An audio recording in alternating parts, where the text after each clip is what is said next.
আসসালামু আলাইকুম। আজকে ঢাকা যাওয়ার লঞ্চটি যাত্রীদের তেমন একটা কোনো পছন্দ হয় নাই। অনেক যাত্রী ঘুরে যেতে চেয়েছিল। তারপরও বলে কয়ে যে আগামীকালকে ভিড় হবে তার জন্য এটায় অনেক যাত্রী গিয়েছে। এখানে কিছুটা ভুল আছে। আপনারা দেখেন এই যে লঞ্চের যে রশিটা নিয়ে দাঁড়িয়ে আছে, উনি কিন্তু লঞ্চে থাকবে, পাক্কা মেরে রশিটা টার্মিনালে দিবে, টার্মিনালের লোক ওটাকে ঘাটে লাগাবে। ওই যে প্রস্তুত ছিল। কিন্তু লঞ্চের ওই লোকটা নেমে তারপরে এই কাজটা করেছে। কিন্তু পরিশেষে একটা চরম ঘটনা ঘটবে, তার জন্য অপেক্ষা করেন। আর যেটা আপনারা প্র্যাকটিক্যাল দেখতে পারবেন সেটা বলে কী লাভ, শেষে দেখতে পারবেন যে ভুলটা কোথায় হয়েছিল। দেখেন উনি কিন্তু ওই এখনও রশিটা নিয়ে আর কি নাড়াচাড়া করতেছে, যে নিচের কাজটা হচ্ছে টার্মিনাল কর্তৃপক্ষের, আর লঞ্চের ভিতরের কাজ হচ্ছে তাদের। কিন্তু এই ভুলটার পরিণাম কি হতে পারে একটু সামনে দেখবেন।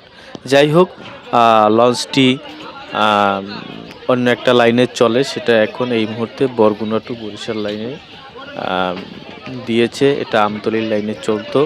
শরীয়তপুর ৩ লঞ্চের নাম। লঞ্চের কোয়ালিটি তেমন একটা ভালো না, পুরাতন অনেক, বা ছোট লঞ্চ। ফটফট ফটফট ফটফট করে আওয়াজ করতেছে। আর লঞ্চের ধারণ ক্ষমতা আর কি, যাত্রীর ধারণ ক্ষমতা সেটাও খুব কম। দেখেন যে তেমন একটা লম্বা না। তবে সবচেয়ে একটা আনন্দের বিষয় হচ্ছে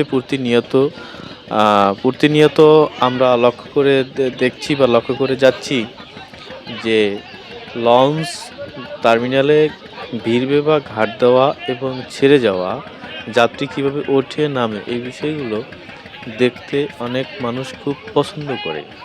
হ্যাঁ, সে কারণে এই ভিডিওগুলো তৈরি করা হয়। আর আমি যে তৈরি করতেছি, আমারও এখানে একটা ভালো লাগার ব্যাপার রয়েছে।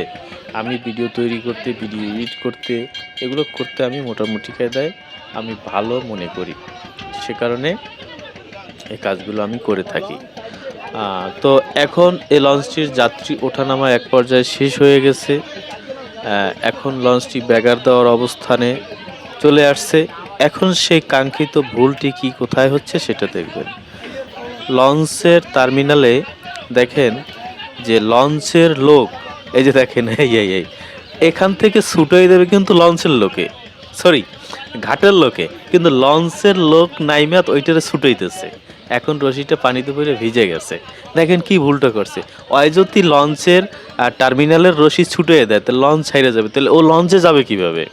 হ্যাঁ, তো দেখেন কোয়ালিটি যেরকম লঞ্চের কোয়ালিটি, সেরকমভাবে লঞ্চের যে পরিচালনাকারী যারা রয়েছেন তাদের কোয়ালিটিও আবার সেরকম হবে। তো যাই হোক, আর কি, অবস্থা বুঝে ব্যবস্থা, যেরকম যে পরিবেশ সেরকম সে পরিবেশের লোকই থাকবে, এটাই বাস্তব।